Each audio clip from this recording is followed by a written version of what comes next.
Swing and a drive.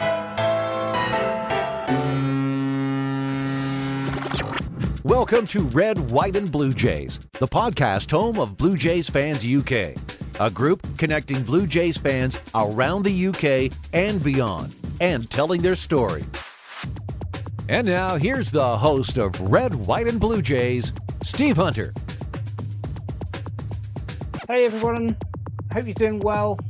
Welcome to another edition of Red, White, and Blue Jays, the podcast that gets to talk to fans around the UK and further afield about all things Blue Jays. Hope your week's going well. We are immersed in the midst of the beginnings of the Winter Olympics in our house at the time of recording. Just love watching the Winter Olympics, all the weird and wonderful sports.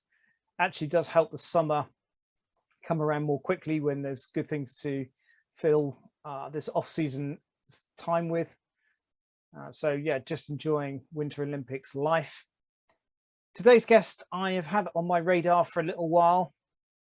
I first spoke to Craig Ballard, I think it was last year, when a good friend of mine, Blue Jays dad, was hosting some Twitter space conversations about, particularly in the run up to the end of the season.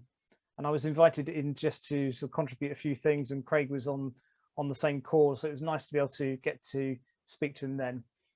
Really enjoyed catching up with him earlier today. So I really hope you enjoy this interview with Craig Ballard. The podcast home of Blue Jays Fans UK. You're listening to Red, White, and Blue Jays. Real excited to have Craig with us today. Craig, thank you so much for spending some time with me. Oh, Steve, what an absolute pleasure to be on, man. Big fan. And my gosh, I just marvel every single time. I've only had the pleasure of interacting with you once. It was during a Blue Jay Dad Twitter space, if you remember that. And that was on once or twice, maybe. We did that a few times. That was right as the season ended, I believe. And yeah. I just, every time they start with a time check. Okay, Steve, hey, what time is it there, Blue Jays UK? And I just can't, honestly, I respect the heck out of the fact that you guys over there, that there's a fan base over there with that timing. I mean, that's a commitment you guys are making. That's a commitment. The job that I work, I try to have my schedule end at 7 p.m. local time. That's when the games start. Because, man, my mind's on, I need something to distract me all day until Blue Jay baseball. Then as soon as the work day's done, boom. For you guys, that's a work day. Dinner, what do I do? And then in the wee hours of the morning, there's the Blue Jay game. So honestly, I'm so impressed with the commitment from you guys overseas. So this is an absolute pleasure to be on. Yeah, it's the funny. podcast home of Blue Jays Fans UK. You're listening to Red, White, and Blue Jays. Our first conversation was via our mutual friend of Blue Jays dad. So, and I thought at that moment in time, I wanted to have you on my list of potential guests coming on. So awesome. I'm really thrilled that, as you say, the time zone difference that we have between you guys, thankfully it's not huge. 5 hours isn't too bad, but just trying to find a mutually convenient time for both of us to be around today. Appreciate. And you had your booster yesterday. How are you feeling? Much better today. Yesterday was a little woozy, a little wonky. Arm is still sore and such, but hey, you know what? I know it's individual. Like each person has their own reactions, but man, I've been hearing some not horror stories, but things that I wasn't super excited about, being part of. So yeah. I think I've gotten really lucky. Knock on the old wood here. I think I've gotten really lucky with it. So I'm pretty pleased. Great. And things. I mean, sort of just dipping into the Canadian news stories. It's not a very pretty story out there at the moment, is it, in terms of COVID and lockdowns and all that sort of stuff? There's a little. I saw the convoy thing. Was that yesterday that in the news that was happening? It's been going for a while now. Yeah, Ottawa, now different cities as well. Yeah, there's quite a lot going on. There's no doubt about it. I mean, I don't know that Canada, it may be going too far to say, that we're having a unique problem with COVID. I think, many places around the world are, but certainly accurate to say that, Canada's included on lists of countries that are having a problem with COVID. Yes, sir. Yeah. Oh, absolutely. You only have to look at our stats and to realize that you are not alone, sir. Yeah. But let's just, pray good health over you and your family and so on, and those that you know. Thanks. So, Craig, I know that you're a big TikTok man. Just extol the virtues of TikTok for me, because I'm not sure we've got many people. I mean, I've got a TikTok account and I follow you and I follow couple of other Blue Jay stuff. just tell me what was the storyline for you using that medium in terms of getting a lot of your content out? How did that come about? Yeah, well, I've been doing content, for a long time, different social media, YouTubes, things like that. And then, I had to get the old 9 to 5, right? So that was taking up so much of my time. So I was getting away from it. And then just so much happening in the sports world, and particularly the baseball world, that I just wanted to have a voice on. I just wanted to make content on. I was so inspired to do it. So I got back into it, stumbled upon TikTok. And what I loved about TikTok is the format. It's a 1 to 3 minute video. I find in this day and age, attention span wise, I mean, that works for a lot of people. And I even like when I go on TikTok and scroll through the different videos, because I like TikTok's algorithm. They really position it where you're going to see things. They call it the For You page. So as you're scrolling through videos that TikTok thinks, hey, Craig, you know what? To be honest, this seems like it might be up your alley. And they really have a good understanding of the algorithm. So like my For You page right now, if I'm scrolling through, it's all videos on sports. It's all videos on sports cards, the gambling, the sports betting industry, things that I'm really interested in. All the creators that I follow that I consider, top tier sports minds for football, baseball, or basketball. I can barely spell hockey, so that's not me, but for those other sports. So that's what I appreciate about TikTok. I've always liked the length of the videos. It's just, I feel like I can get those quick hitters, and I enjoyed that. You know what I mean by quick hitters? From a time span, a focus standpoint, I really like the way they've got that set up, and the algorithm works for me. I can get on there and scroll, and I'm going to see a lot of content that I really enjoy. Yeah. So don't know that I saw it coming, that I would like TikTok as much as I do, but yeah, I'll say I do. Yeah. So is that your main form now of getting content out? Is that your main media? That's the main one I use, indeed. So I'll make that video and then post that to Twitter and Instagram as well. I'm a nightmare with my YouTube page. I need to be way better than that. But yeah, I would say that's where I make the content is on TikTok, and then I'll share it around. Yeah. So it'd be remiss of me not to ask you at this point, for everybody else who's listening in terms of your handle, is it all the same, Craig_Ballard? Is that consistent across all the media? Well, the reason you're saying that is because that would be the smart thing to do. No. Okay. On Twitter, I am at Craig Ballard and then 77. That's all one word, Craig Ballard 77. On Twitter, I am Craig_Ballard. I beg your pardon. I'm sorry. On TikTok, I beg your pardon. Craig_Ballard. Brilliant. Excellent. Hope everybody's got that. We'll make sure that we tag you properly so that people can find you and follow you and all that stuff.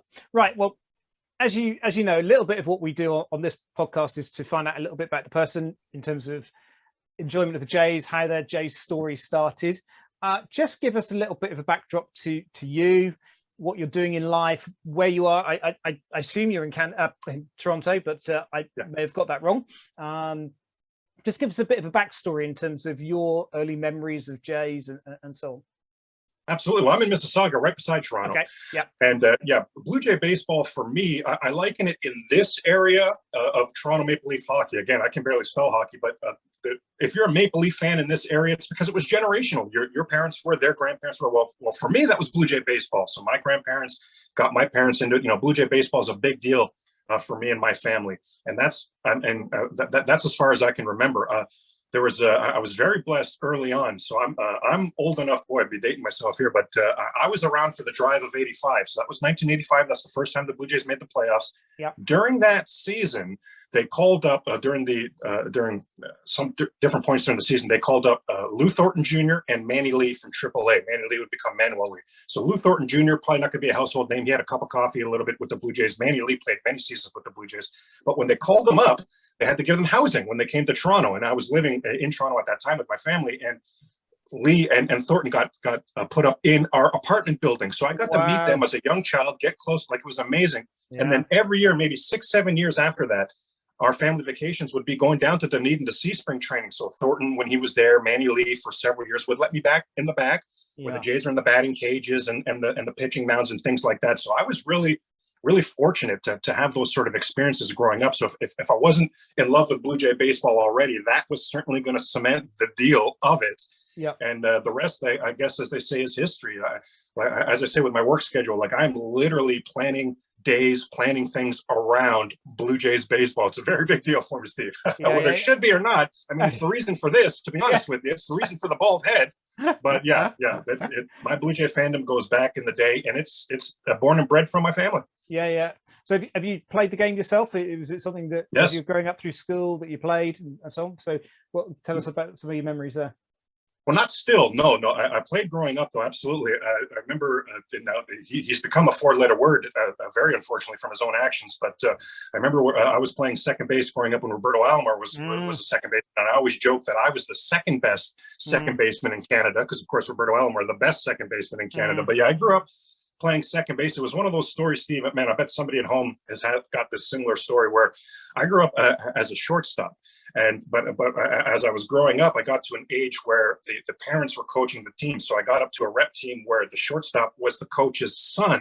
Okay. So at a young age, quickly I could see, writing on the wall there. Okay, so I could see I was going to need to learn a new position. And I remember, Steve, like it was yesterday. I could take you literally to the ballpark where this was at, down on Lakeshore here. I remember like it was yesterday, sitting at second base. And you remember the infield drill. So the coach would be at home plate. He'll hit a ground ball to third, throw it to first. Hit a ground ball to second, throw it to first. You go around the infield. And I remember seeing the ground ball to third and the ground ball to second. I remember seeing the angle of the ball coming off the bat from second base right away. Again, as a small child, I remember this right away thinking, oh, I like this. Well, I can handle it. Well, I like this angle. Oh, I like this point of view here from second base. Man, and I just instantly fell in love with the second base position, played it, for a long time. Yeah. At some point needed to start paying the bills, right? You get 18, 19, 20, you got to, that shifts into getting a job. So ended up going that route, but absolutely grew up just loving playing baseball. Absolutely. Yes. Yeah. Very, very good. You've just triggered something off in my mind, which I wasn't going to ask you, but I think as you've mentioned Robbie Alomar and obviously what's happened there, I just want to run down that little road for a moment. Bit interested to on your take. I mean, obviously, we don't want to condone any behaviour that's happened, but how an organisation, who's had such an influential player as Robbie was, and then has obviously cut and severed all ties. I mean, what were the ripples around Toronto when that news first broke? Because it was massive, wasn't it? And I guess a lot of people like yourself grew up. He was a boyhood hero, one of your favorite players and all that sort of stuff. And suddenly, what feels like overnight, all of that's disappeared. But I mean, what was that like going through? Absolutely incredible. It remains incredible to me to this day. I always have to preface Robbie Alomar now by saying I realize he's a four-letter word. Yeah. He's what's a persona non grata? Is that the way they say it in Blue Jays lore? But you're exactly right, Steve. It was overnight. All of a sudden, there was and the investigation had been going on for a while, but it had been kept quiet. And all of a sudden, there was a release from Major League Baseball. Hey, this guy's done with us. And in the very next breath, the Toronto Blue Jays saying he's done with us as well. Names removed from everywhere. He was a big-time ambassador for the team. They had him. He's a Hall of Famer. They had him heavily involved in things. All of a sudden, it's as if he didn't exist. And it's remarkable. And I mean, in all the bad ways, like in all the wrong ways, remarkable. If during his time, all the way up until it happened, if you could have stopped time and said, Craig, can I tell you something? Huge scandal coming here from one of your Blue Jays. One of the Blue Jays that is synonymous with the Blue Jays is about to be not even connected with the Blue Jays. You know how long that would have taken me to go down that list, guess correctly, of Robbie Alomar? It was an absolute stunner, massively disappointing. And just an unbelievable baseball player on the field. But man, I always feel like as much as of a passion as we all have for sports, I always feel like sports is one thing, real life is quite another. And Robbie Alomar was clearly screwing up on the real life stage. So I don't think, woe is him by any stretch of the imagination. But your point of, Craig, wasn't it amazing? Wasn't that shockwaves? Oh my, the shockwaves continue, Steve, continue.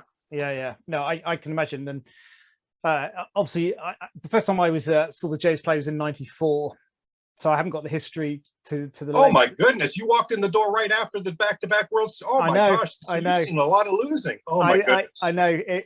In terms of time, well, actually, I'll tell you another thing with the timing of me going in '94. I was 4 or 5 days. I can't remember now. Probably 5 days before the strike of '94.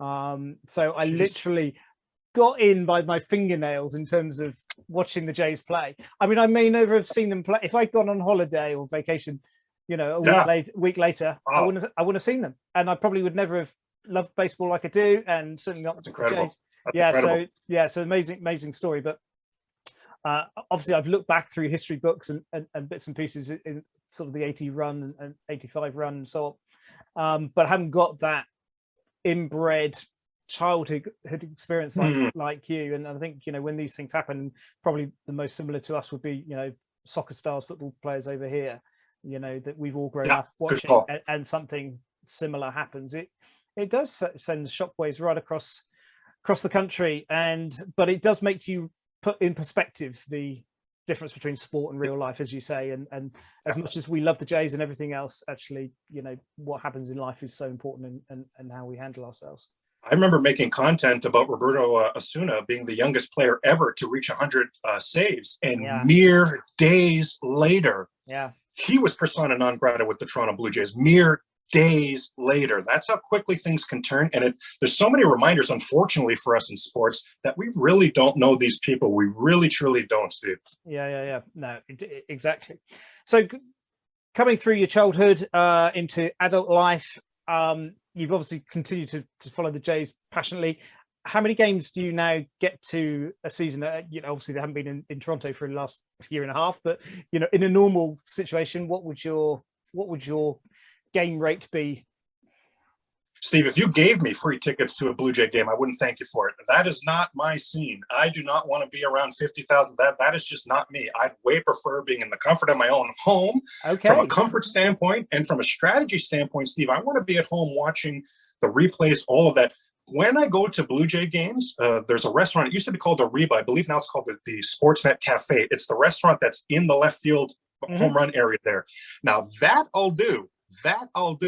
You still got the game on it, still got the replays and everything like that. I'm not part of that 50,000. Like, you can't even hear them singing the anthem. You can't hear anything. It's all soundproof there. That I like very much. It's an awesome atmosphere there. The staff is all just in Blue Jay jerseys, and they just stand by the back wall. Literally, they'll just stand there waiting. Then you'll call them, you know, first inning, order some apps, you know, third inning, maybe a drink or two, fifth inning, maybe get some dinner, things like that. Like, it's just so nice and leisurely. Now that I can get behind, and I'll try to do that a few times each year. But being in the crowd, you know, with the people, man, just that's not my scene, Steve.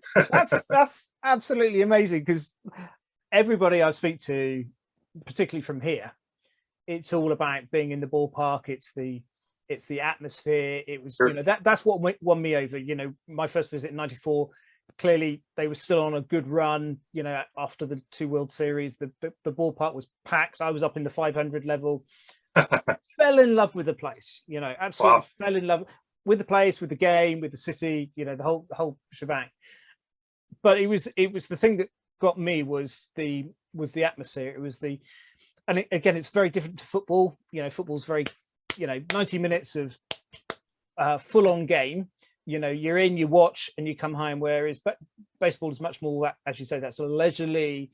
You know, you don't have to watch every pitch coming in, every moment, but you can still understand what's happening in the game, what's going on.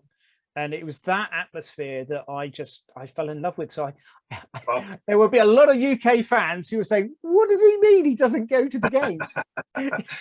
Maybe Steve, maybe I'll explain it a little better then. In that maybe it's more of a been there, done that type thing. Sure. If that makes sense. The last game I was at in the stands, my friend got us tickets behind home plate, 2 rows behind home plate, and I'd never been behind home plate, so that's a yes, please. That's a yes, please. You know, I said if you gave me tickets, I wouldn't thank you for them. Well, if they were on the first row on the first base side or third base side, okay, fine, I might thank you for them. Okay, fine, yes. But you know, generally speaking, like when you describe that 500 level, that's definitely been there, done that for me. I'm afraid of heights, and man, that is no bueno for me. I can't even believe the angle they've got those seats on. That is no bueno. So maybe there are some seats I would enjoy the atmosphere, but honestly, to the most part, I'm more of a homebody than that. Yeah, so even when they went on their little runs in postseason runs in 2015, 2016, you didn't feel, you know, I'd love to go and experience that. You didn't want, there wasn't anything of you that wanted to be at the backflip game and well, in my defense on that, and you may, and this may help me here with some of the fans that are yelling at me right now. During those times in the complex that we live in, one of my buddies lives 2 doors down. Him and his brother live 2 doors down, and they had a projector. and they put the game on the side of one of the big houses on the complex. So we had the whole complex watching the games together on huge. So it was epic in itself. Yeah. So hopefully that saves me a little bit, because no, I did not have a hankering to go to those games either. That's amazing, because obviously evening games over here, middle of the night. Yeah, it was about, I don't know what it was, 2:30 a.m. or something here when Jose knocked it out the park, and wow. Me and my daughter, my eldest daughter, we were watching it, and we were tiptoeing around the house trying to not wake anybody, but it was an epic moment. But fascinating. Absolutely. Yeah, no, it's fascinating hearing your insights into being a Jays fan in the city. I'm just trying to think if I've had anybody else on. I've had people from Canada who don't live in Toronto, but I think you're the first person who actually lives in Toronto. So it's interesting just to hear how you think as a Jays fan. How many people would you think go to most games? Is it something that you would buy a season ticket for, or is it?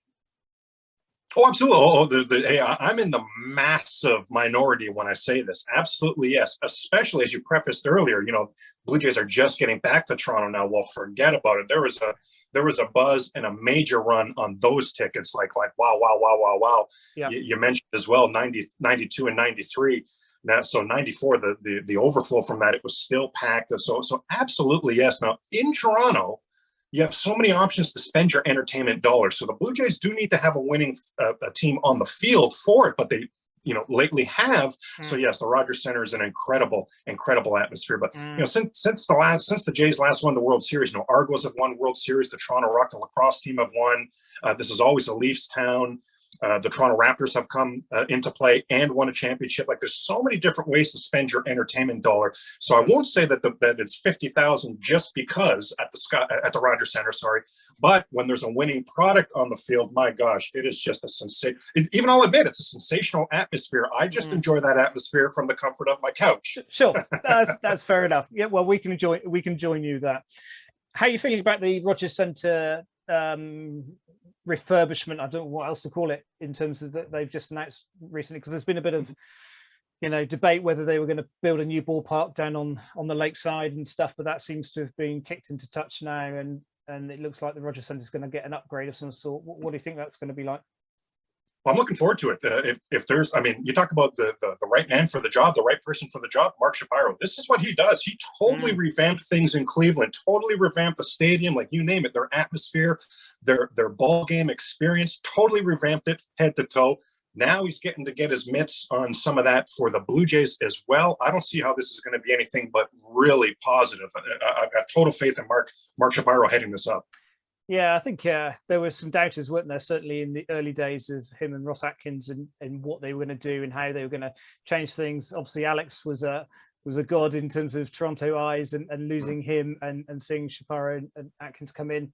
And I think, now we can see the benefit of what they've been trying to do. So perhaps this is a good chance to look back in terms of last season and where we ended up. What was your take from 2021? And we've talked about 92, 93 winning those World Series. Now, one thing that I find people sort of maybe forget about that is, because I hear a lot of Blue Jay fans complaining about the Yankees payrolls, Red Sox payrolls, et cetera, et cetera, et cetera. Well, 92 and 93, that was the Toronto Blue Jays with the top payroll both years. That was the Blue Jays buying the Dave Winfields, the Paul Molliters. Dave Stewart's available, cut him a check. Jack Morris is available, cut him a check. The previous season, the then California Angels can't afford Devon White, cut him a check. The Padres can't afford the re-up coming with Alomar and Carter, bring them over here, we'll cut them a check. That was the Blue Jays cutting those checks, being the high payrolls. And what did we see? By the time 94 ended, the strike happened, yes, but the Blue Jays were one of the worst teams in baseball. Operating that way is not sustainable. Now enter Ross Atkins, Mark Shapiro. What they are building is sustainable. Absolutely, yes. I believe the playoff window for the Blue Jays is going to open, if there's baseball, this season, and it's going to be open for 5, 6, 7, 8 years. We are going to see, for the first time in Toronto Blue Jay franchise history, we are going to see perennial playoff appearances by your Toronto Blue Jays. That's the difference here. That's why I trust these guys so much. They've built such a fantastic organization.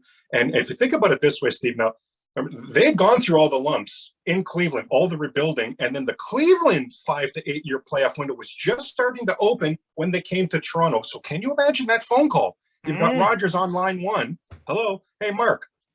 I know you went through all those lean years, all those tough times in Cleveland. You're finally seeing the fruits of that labor. That must be fun. But still, how'd you like to come north of the border? How'd you like to come to a totally different country and go through all those lean times again? Well, that wasn't going to get Shapiro here. So they must have been clear to him that we do need you to go through some lean times, build us up here. Rogers' ownership was not happy with Alex Anthopoulos and the job he did. Need to rebuild our organization. Anthopoulos gutted it. So there is going to be some lean times, but when you're ready to perennially contend, like what you did with Cleveland, you're going to be very pleased with what you see from the budget. And we're seeing all of that start to come to fruition now. 2 years ago, make it rain for Ryu. Last year, make it rain for Springer.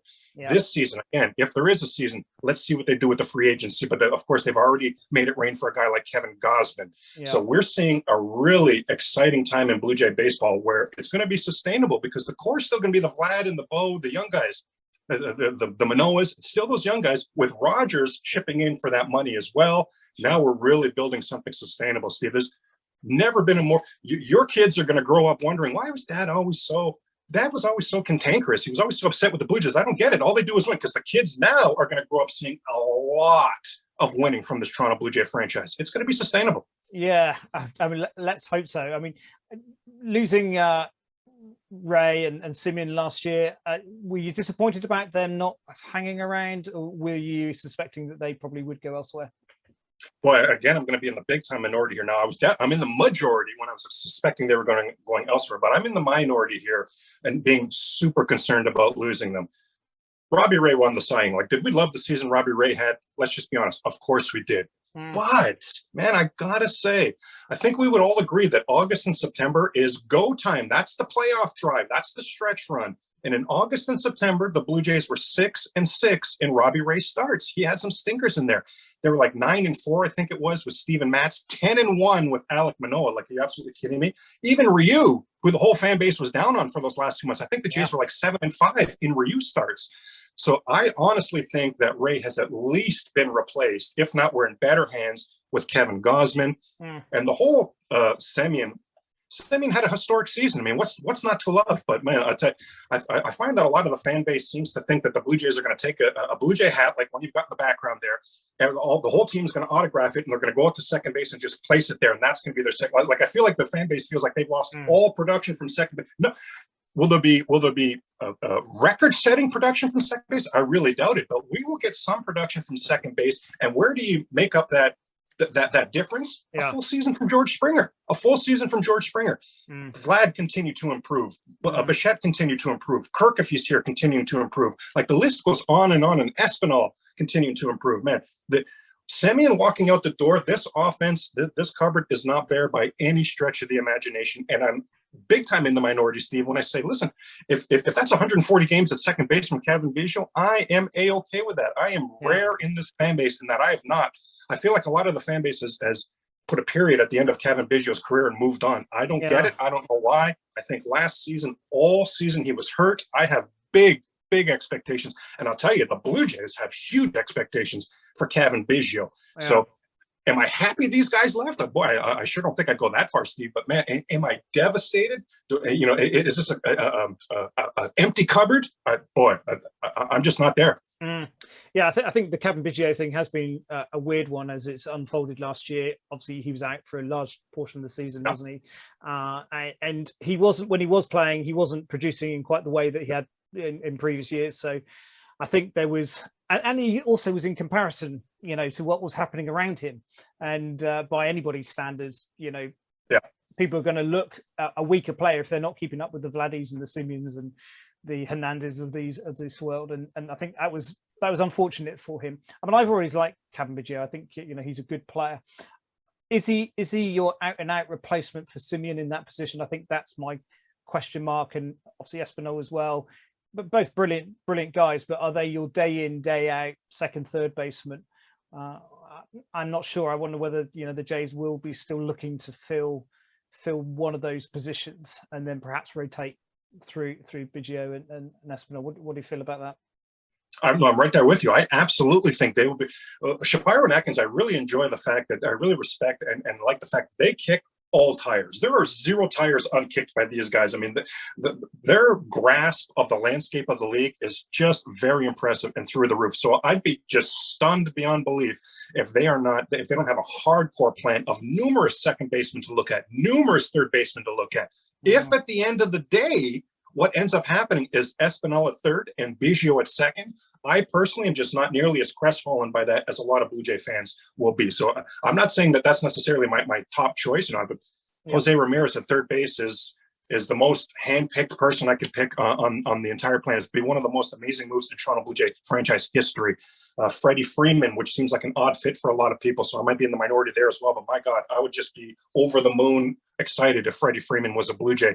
So now your third base defense is either Vlad or Freeman, or one of them DHs, one's at second, and Espinal. But either way, there's going to be times when the third base defense isn't as solid as you'd like in that scenario, but man, the offense would just be incredible. Yeah. So yes, I have total faith in Shapiro and Atkins. I think they would be looking to make moves at second base and third base. My point on that just being, if the moves end up being elsewhere, because these Blue Jays aren't done with these moves. Let's understand that. If those moves end up being elsewhere and end up with Espinal and Biggio, we haven't seen a full season from Biggio at second. I'd be intrigued to have it play out. We haven't seen a full season from Espinal at third. I wouldn't mind seeing that play out. Espinal, I remember doing a deep dive into him last season. I mean, the Blue Jays won games when he played. Much of that lineup is home run or bust. He was a situational hitter and a very good defender. Man, I'm totally okay with finding more playing time for Espinal. Feels like I am in the minority, Steve, but I hope you see what I'm saying. It's not my top choice. I think they'll look around, but if that's where we end up, man, I'm not mad at it. I'll say that. I heard a bit of Donaldson rumors. What do you think about bringing him back? Now, boy, oh boy, did we get together ahead of time, Steve, and we agreed that you'd only ask me questions where I'm in the huge minority here? Are you trying to get me yelled at? Because, man, I am in the huge minority here. I am no fan of Josh Donaldson. I do not want him anywhere near this Toronto Blue Jay team. When Donaldson was going to All-Star games, those Blue Jays, only Edwin Encarnacion was talked to by any of the other players. The rest of the league thinks Donaldson's an absolute jerk. They wanted nothing to do with him. Batista, nothing to do with him. Fast forward to this year's All-Star game. Yeah, everyone clamored. Everybody gravitated to Vlad, to Bo, to Teo. That's the culture of this clubhouse right now. I don't want Josh Donaldson and his me, look at me. I don't want him anywhere near this clubhouse. Now, again, I'm going to go back and say what I was saying before. Say they end up with Josh Donaldson at third. If Shapiro and Atkins have, gone through a lot of options and that's where they end up, then I'm not going to be upset with it. But I find a lot of Blue Jay fans want that to be the number one choice to bring him in. I am not there at all. I'm not there at all. I don't think he fits into this culture at all. No, I think you're absolutely right. I think the culture of the 2015-16 teams were totally different to what we're seeing played out at the moment. There's been talk about, a particular culture within the clubhouse that was unhealthy. And I think, some of those players, as much as the enjoyment they gave us over those couple of seasons, weren't the culture that that clearly Shapiro and Atkins are trying to build at the moment. And I think the home run jacket, for me, just summarizes what's happening within the current team, and it's very exciting to see.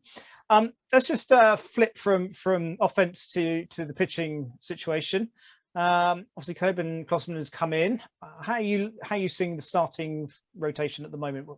Obviously, we've got a lot of the guys coming back, but I sort of think fifth spot is probably the one that is a bit of a question mark for me. Maybe Ross Stripling in there, but where would you see that sitting? I like the idea of Stripling a lot, to be totally honest with you. And one thing to remember about that 5 spot is and again, I'm talking as if this is going to be a normal season, which it probably won't be, but in a normal season, the first, couple of weeks, you don't even have a 5th starter because there's a lot of days off built in, because you got to have those days off built in for the home team to come back from spring training, get unpacked, everything like that. One of those teams that's coming from spring training is going on the road, so they're at some point going to get to their home opener. So same thing, days off in there to get acclimatized, all that stuff. So you actually don't even need a 5th starter for the first part of the season. I just like the versatility that Ross Stripling brings to the table. I'm a big fan of Ross Stripling. There was a moment last year. It was just before. There was a moment last year where Stripling threw a Blue Jay record 7 shutout relief innings against the Tampa Bay Rays. Those Tampa Rays, the ones we never beat, Craig, them.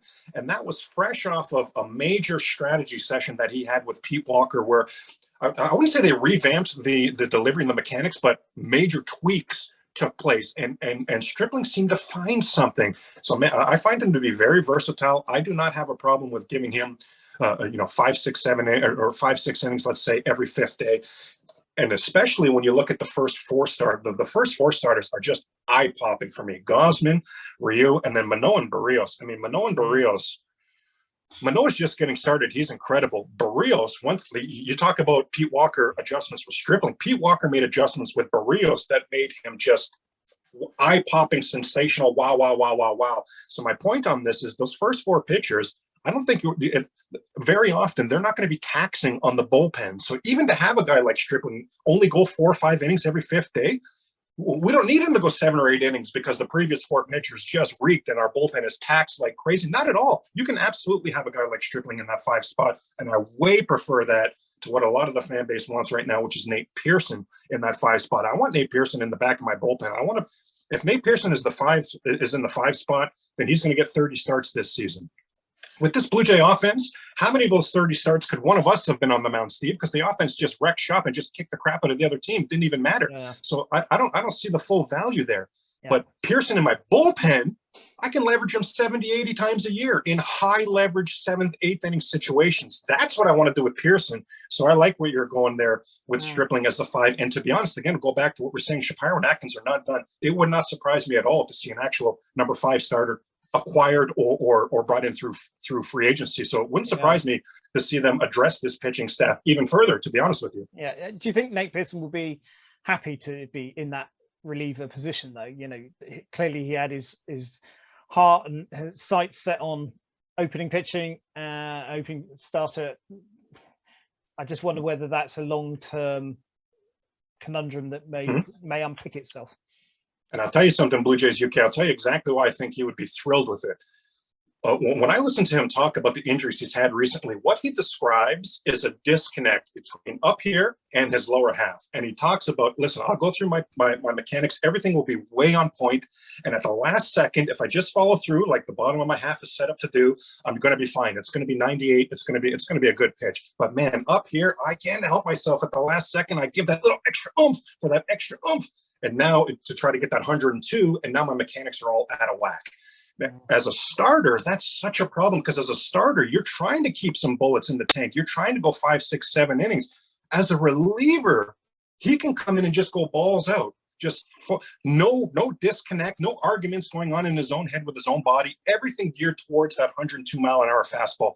Steve, the best performance we've ever seen from Nate Pearson was in the playoffs 2 years ago in relief at Tampa. Yeah, 2 innings pitched, so 6 batters, got them all out, struck out 5 of them, because he was just going balls out, running to, here's 102. If you can hit it, my God, congratulations to you. Here it is. Eat this. That's where I want to see Nate Pearson. I don't want to see the 96, 97 because he's trying to keep something in the tank to go 5 or 6 innings. I want that 102. My God, his pitching coach from high school really believes that the program Nate Pearson's on right now, that he's going to develop. Now, I'm not on the same page, but let me just say that he's going to develop to 110 miles per hour. And again, that's not where I am, but point being, that 102 that he's at right now, that might not even be the ceiling for this guy. Man, I want that in the late innings. Late in this Blue Jay bullpen, Steve, I think we would agree that, there's a lot of good pitchers in there, but are there swing and miss guys? And that's what you need in baseball in this day and age. You need someone to come in that 8th inning and get a big, not a pop-up, not a big flyout, because that ball's in play. That could be dangerous. I need a big strikeout very often. Nate Pearson's that guy. Yeah. You wouldn't see him slipping into the closer position. Oh, the only reason I would say no to that is just because Romano's just been, I'm just so in love with what we've seen from Romano. Oh my God. And then we find out, Steve, that the last 2 months of the season, he was dealing with a really injured knee. Like, are you kidding me right now? His production was stellar. Yeah. I knew something had to be up, because you notice he dropped that deep knee bend he used to do that I love so much before pitch. I figured something was up. Had the big knee injury, so and still was out there performing. So a healthy Jordan Romano, man, I've got 2 thumbs up for him to. Well, that was 1, so I've got 2 thumbs up for him to be our closer. And of course, Canadian lad. Yes. So he's loved by all the fans as well. So I thought he was stellar last year. Really enjoyed watching him. Very different, if you get back, harping back to the sort of 15-16 season in terms of Osuna and what he was bringing to the team, Romana's a different closer, I think, to Osuna. But I have been impressed with him, and he doesn't naturally, to me, look like a closer. I mean, I'm not sure what a closer looks like, but for me, he doesn't naturally look like one. But he's stellar performances from him. So just sort of tailing into the 2021 season, coming into that last final stretch, we had a bad August, fantastic September. Obviously, it was all coming down to the last game. Where were you emotionally on that last day?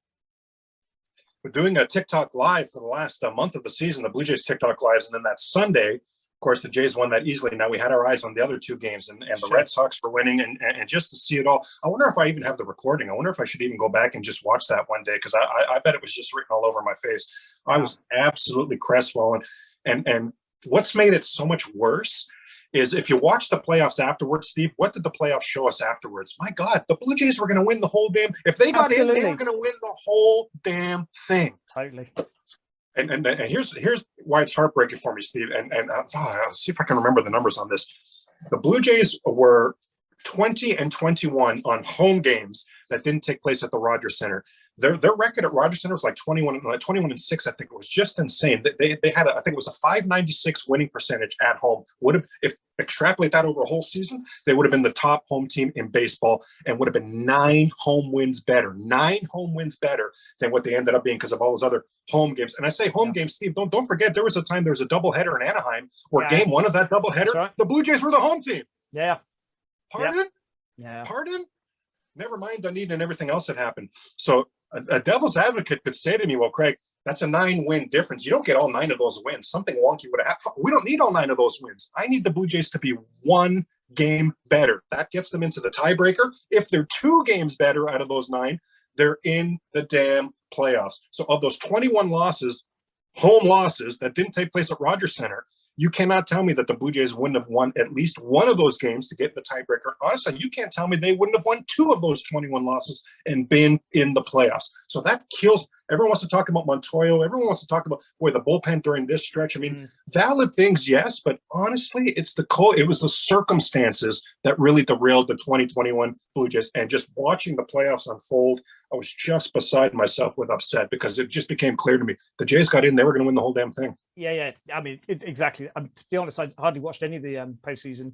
I think I was just so dejected after the end of because I really felt if we could get across the line, we absolutely had every chance of lifting that trophy. And certainly how the teams played out, nobody had the Atlanta Braves as the World Series champions, on their cards. So it was just, Blue Jays 6-0 exactly versus the Braves last season. Absolute beatdowns versus the Braves last season, by the way. Yeah. It's shocking stuff. Going into next year then, where you assuming we do get baseball, let's be positive. Okay. I know it's hard to be because it feels like it's a million miles away at the moment in terms of the negotiations. But let's assume we are having a game. Where would you pitch the Jays in the AL East? Where do you think we'd end up? Well, right there with Tampa. The Yankees will have a legitimate team. I don't think there's any doubt about it. The Red Sox will have a legitimate team. That middle of the Red Sox lineup, Bogarts, JD Martinez, those guys. I mean, and Rafael Devers. For me, that's worth the price of admission already. They always are scary to me because of that. They'll get Chris Sale back this season as well. They've got some young pitchers that are coming up as well. Red Sox will be very good. The division will be. The division is going to, yet again, and stop me if you've heard this before, Steve, but the American League East is going to be incredible. What else is new, Craig? Hey, Jim, I'm so glad I tuned in for that insight. Yeah, but point being, next season will be no difference. But the Toronto Blue Jays will absolutely be involved in that race. A lot of people don't like the unbalanced schedule because the Jays have to play the Yankees so often. I'm on the other side of that. I like the unbalanced schedule. I feel like the Jays get to take care of business often. Sure. Imagine a scenario where the Blue Jays actually had a good record against the Tampa Bay Rays. Well, that would be a game changer as far as things in the American League East. So that's something I'm definitely looking for in 2022. But absolutely, I think a lot that I heard was, so disappointing for the Jays to miss the playoffs this season because they wasted a career year from Vlad. I would be willing to bet Vlad did not set one career high. That was not his career high for batting average, on base percentage, RBI, home run, you name it. Vlad is just getting started.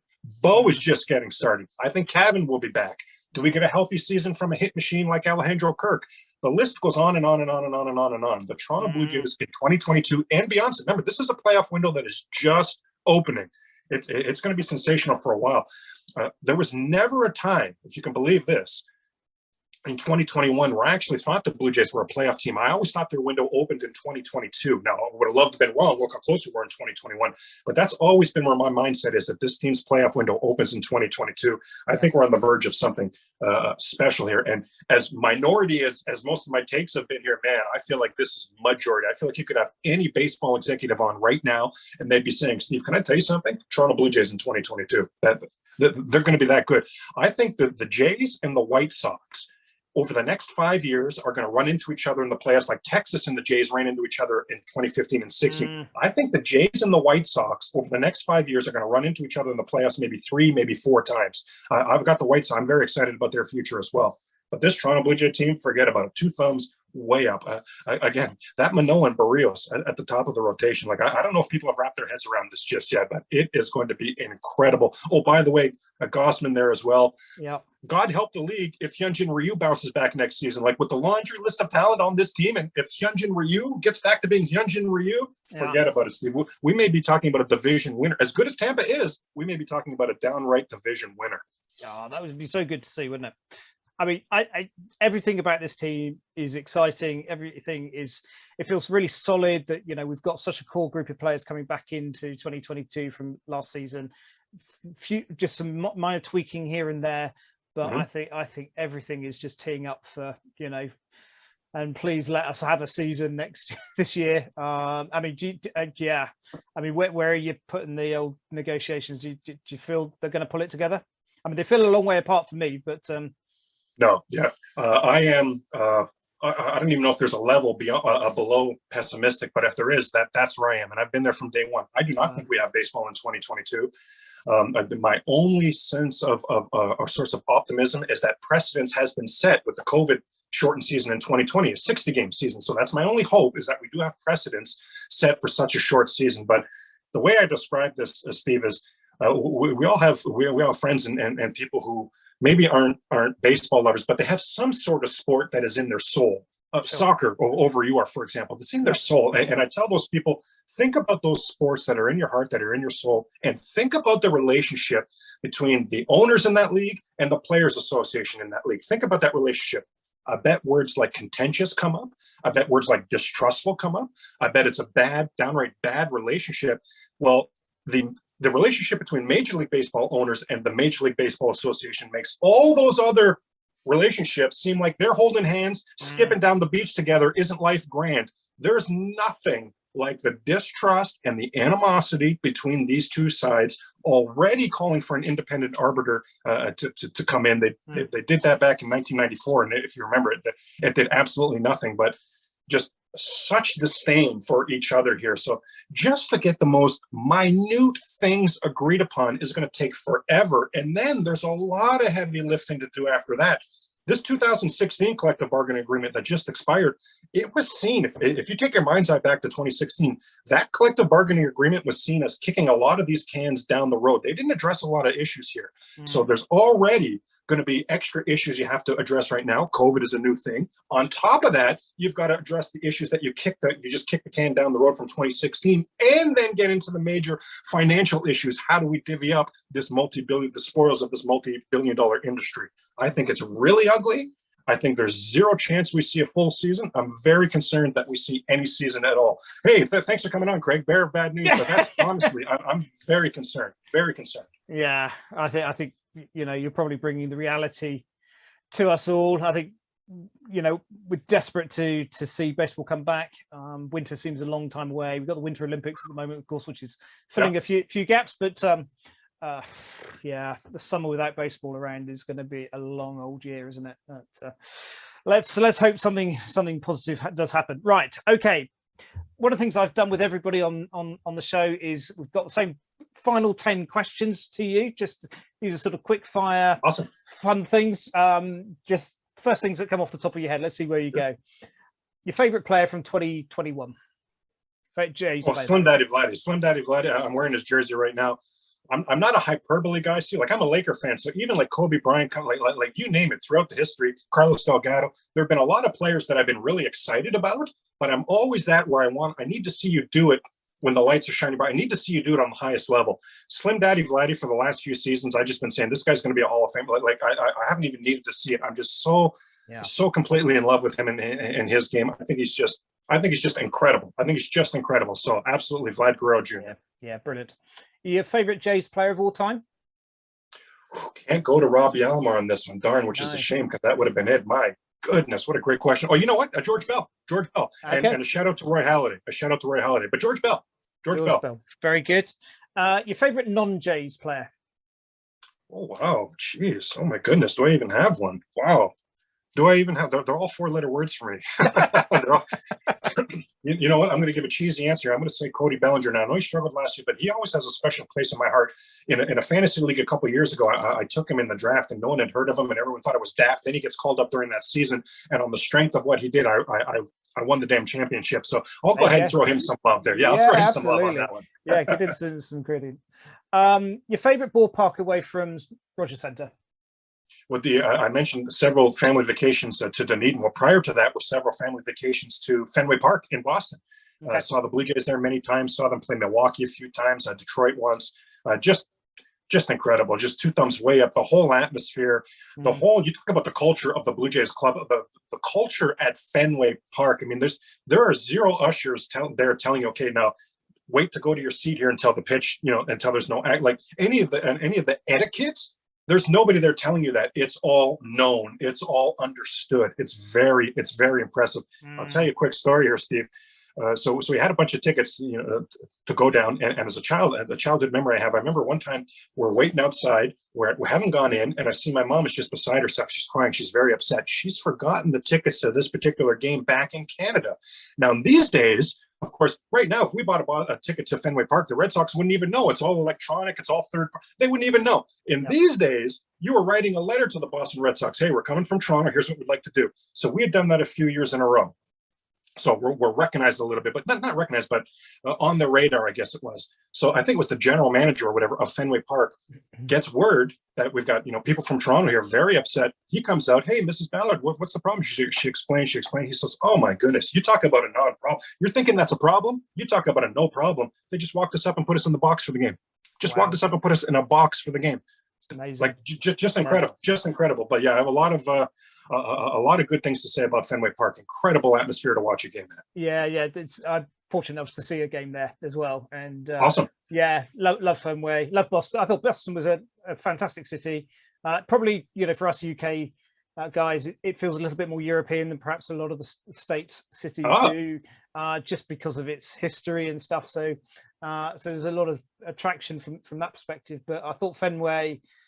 It's not the most comfortable ballpark to sit in, I have to say. So true. But in terms of atmosphere, in terms of the history and all that sort of stuff, I really enjoyed. There are zero modern luxuries there. Zero. You're sitting in the same seats people were sitting in to watch Babe Ruth. Not the same area. You're sitting in the same seat that people were sitting in. Yeah, no, you're right about that. It's just the atmosphere that really catches you. Yeah, absolutely. Okay, well, this one's going to be an interesting one for you, considering you don't go to many games. But your favorite baseball food, if you were sitting in the restaurant at Rogers Center, what would your go-to meal be? Not only has it become my favorite food at baseball games, but it's transcended into any time I'm like in these days, I don't go to the grocery store. I order my groceries. Right? So in these days, when I'm ordering my groceries, I'll order a whole pack of those soft pretzels. Oh my God. You like that? Oh my God. It's dangerous. It's dangerous. I always end up grabbing about 3 or 4 to make. And then I realize, no, this is a blunder. This is too many.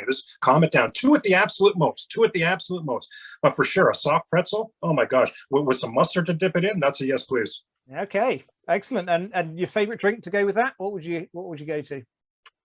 Boy, I'll probably just be something traditional. I'm not a beer guy or anything along those lines. I'll probably just go some sort of traditional pop, like a Coke or a Pepsi. You know what? Let's go cherry Coke. Oh my, that's going to be so nice. A nice soft pretzel with some cherry Coke. Now you got me drooling a bit here. You know what you're going to have for your lunch, because you'll before lunchtime. There you go. We're recording this. Yeah. Day game or night game? Wow. Jeez, you got some great questions here. I mean, I'm trying to think, will my employers see this? Because, man, the day game will keep a cheeky eye on it, right? So, man, do I really want to tell on myself here? So maybe I should say night game because of that. I mean, there is something pretty cool. Both have the pros and cons, right? The day game is supposed to be that bunch of kids groups there. It's supposed to be playing hooky from school, playing hooky from work, things like that. It's supposed to have some romanticism to it. So I do like that. But man, Steve, we're probably on the same page here when I say, man, there's something about those night games when the camera just pans back and you see those stars and it's just a beautiful night, and you hear the announcer say, "What a beautiful night to play baseball," that's romantic to me as well. So man, how's this for an answer? How about both? How about a cop-out answer? Both. Both. Okay, that is a cop-out. I agree. Your favorite Jays jersey color? Oh, I love that new blue. Love the new blue. Even though I have a Vlad white one right now, I was literally thinking just yesterday, ironic you're asking me this, I was literally thinking yesterday, I mean, how do I not pull the trigger on a Vlad Guerrero new blue? I love the new blue. Yeah. Although I think there's been a few people that have been a little bit mixed with the new blue, but I quite like it. But I guess it's a little, well, it's historic, isn't it? Yes. I played in it, many years ago, but not of recent times. But okay, that's brilliant. And what would your favorite jersey number be on the back of your new blue jersey? What would you go for?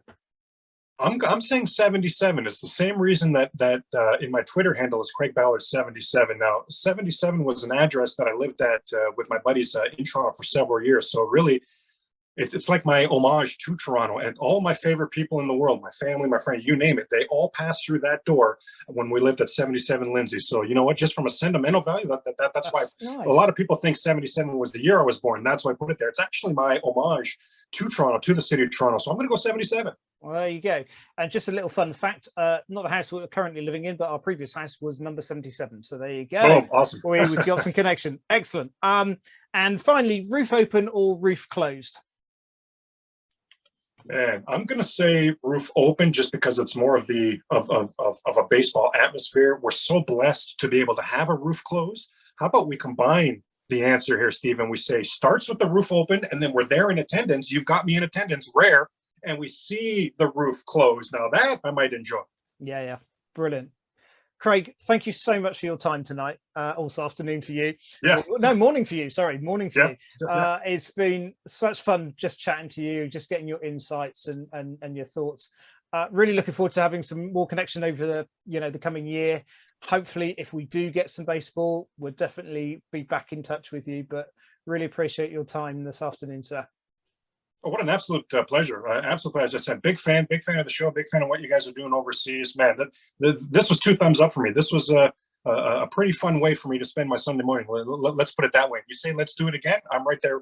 I've been in the minority in a lot of things here, but I hope I'm in the majority when I say, yes, let's do this again. Yeah, totally. And I know you hook up with a couple of the other guys. I know you do the Walk Off podcast as well with those guys. So lots of places that people can find you. But guys, if you've been listening to this today and you'd love to get in touch, just please drop me an email or get in hold of me on Twitter. All the contact details will be at the end of the pod as usual. But for now, thanks so much for listening, and we'll catch up with you soon.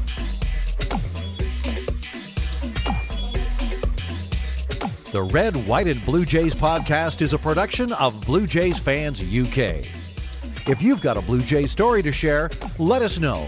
Email us at bluejaysfansuk@gmail.com and follow along on Twitter and Instagram at Blue Jays Fans UK. I'm your announcer, Jim Langton. Thanks for listening.